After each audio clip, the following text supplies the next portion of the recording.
Hello students, आज हम लोग स्टडी करेंगे इलेक्ट्रिक फ्लक्स। इलेक्ट्रिक फ्लक्स एक स्केलर क्वांटिटी होती है और इलेक्ट्रिक फ्लक्स हम स्टडी क्यों करते हैं? हमारा मेन पर्पज होता है स्टडी करना है इलेक्ट्रिक फील्ड। इलेक्ट्रिक फील्ड एक वेक्टर क्वांटिटी होती है। अब सिंगल चार्ज आपका दिया हुआ है तो इलेक्ट्रिक फील्ड आप इजीली कैलकुलेट कर लेंगे, क्योंकि पॉइंट चार्ज का जो फॉर्मूला होता है Q/r², उसकी हेल्प से आप क्या करेंगे, इलेक्ट्रिक फील्ड कैलकुलेट कर लेंगे। ये फॉर्मूला होता है ना आपका।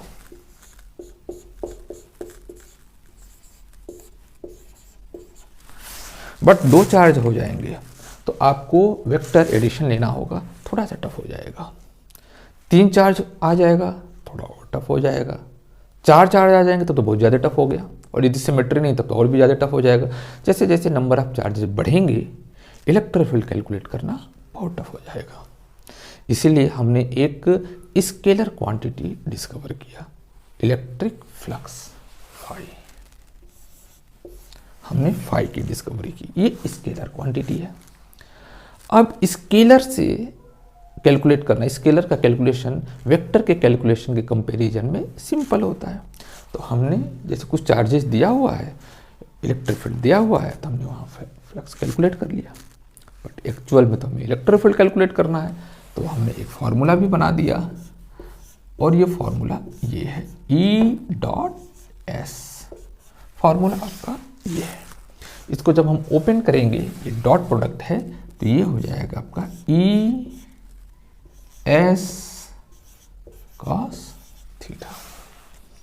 ये तो फॉर्मूला हो गया। अब इलेक्ट्रिक फ्लक्स क्या होता है? कोई भी एरिया दिया हुआ है, वो एरिया आपका इलेक्ट्रिक फील्ड में रखा हुआ है, तो उस एरिया से कितनी इलेक्ट्रिक फील्ड लाइंस क्रॉस हो रही हैं, उस नंबर ऑफ जो इलेक्ट्रिक फील्ड लाइंस होंगी crossing through that surface area is called electric flux. एक स्केलर क्वांटिटी है और ये इसका फॉर्मूला है। E इलेक्ट्रिक फील्ड है, S एरिया वेक्टर है, और थीटा इलेक्ट्रिक फील्ड और एरिया वेक्टर के बीच का एंगल है। अब ये एरिया वेक्टर को समझना बहुत ज़रूरी है। जैसे ये बोर्ड है, ये एक प्लेन है, ये एक एरिया है, तो इसका डायरेक्शन इसके परपेंडिकुलर होगा, ये हमेशा याद रखना है। अब देखिए, अब थीटा इज वेरिएबल, तो फ्लक्स भी वेरिएबल होगा, थीटा के अकॉर्डिंग चेंज हो जाएगा। इलेक्ट्रिक फील्ड स्ट्रांग है तो फ्लक्स स्ट्रांग होगा, इलेक्ट्रिक फील्ड पुअर है तो फ्लक्स पुअर होगा, एरिया छोटा है तो फ्लक्स छोटा होगा, एरिया बड़ा है तो फ्लक्स बड़ा होगा, और थीटा का भी बहुत बड़ा रोल है। अब देखिए, इसमें एक केस बनाते हैं, केस वन। इसमें इस केस वन में हम फ्लक्स को हमें बताना है मैक्सिमम। अब फ्लक्स मैक्सिमम कब होगा? जब कॉस थीटा मैक्सिमम होगा।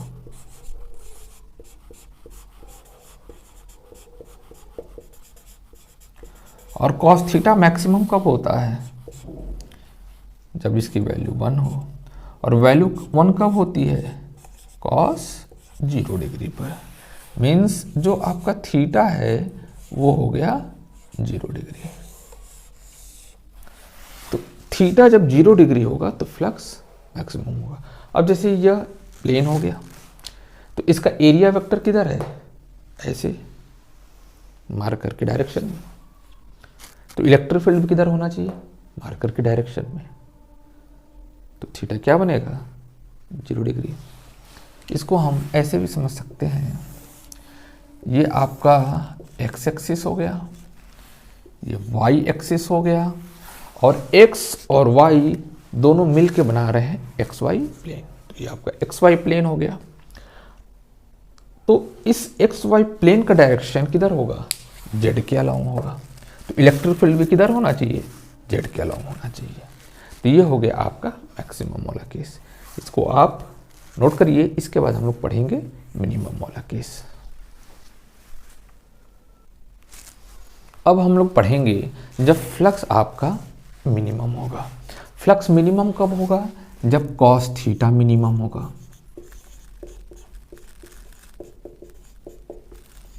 कॉस थीटा मिनिमम की वैल्यू क्या होती है?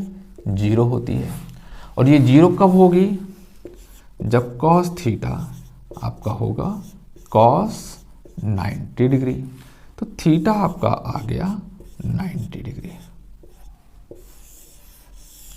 जब थीटा 90 डिग्री होगा means area vector electric field के परपेंडिकुलर होगा।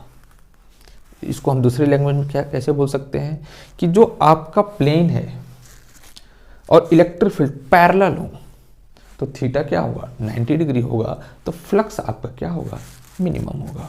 जैसे ये बोर्ड है, ठीक है, तो इसका डायरेक्शन क्या होगा ऐसे, बट इलेक्ट्रिक फील्ड किधर हो उधर हो, तो थीटा क्या बनेगा 90 डिग्री और फ्लक्स क्या होगा मिनिमम। तो हमने इलेक्ट्रिक फील्ड को समझने के लिए फ्लक्स को समझा, फ्लक्स की डेफिनेशन को हमने समझा, फिर हमने इसके फॉर्मूले को भी समझा, मैक्सिमम और मिनिमा का भी केस समझा। अब हम फ्लक्स की एसआई यूनिट निकालते हैं। फॉर्मूले में क्या है, फॉर्मूले में है ई एस कॉस थीटा। तो इलेक्ट्रिक फील्ड की यूनिट क्या हो जाएगी, एफ बाई क्यू होता है, तो न्यूटन एफ बाई क्यू, तो न्यूटन पर कूलाम हो गया मीटर स्क्वायर। कॉस थीटा की कोई यूनिट नहीं होती है। अब हम फ्लक्स का डायमेंशन कैलकुलेट करेंगे। तो फ्लक्स का जब हम डायमेंशन कैलकुलेट करेंगे तो सबसे पहले हम इलेक्ट्रिक फील्ड का डायमेंशन निकालेंगे। तो इलेक्ट्रिक फील्ड का डायमेंशन हम लिख सकते हैं एफ बाई क्यू, और एस का डायमेंशन क्या होगा एरिया है तो L square, cos theta dimension S है। फोर्स का डायमेंशन क्या होता है एम एल टी माइनस 2 हो गया, ये आपका एल स्क्वायर हो गया। चार्ज क्यू है तो ये क्या हो जाएगा आपका I equal to Q by T, Q equal to I T, I को हम ए लिखते हैं तो आई टी, तो ये हो गया एम, एल कितने हो गए 3 हो गए, एल क्यूब हो गया, टी माइनस 2 है ये ऊपर चला गया -3, ए माइनस, तो ये हो गया आपका M L cube T minus cube A minus 1। तो ये आपका फ्लक्स का डायमेंशनल फार्मूला हो गया, ये यूनिट हो गई, ये केसेज हो गए, फार्मूला हो गया, डेफिनेशन हो गया।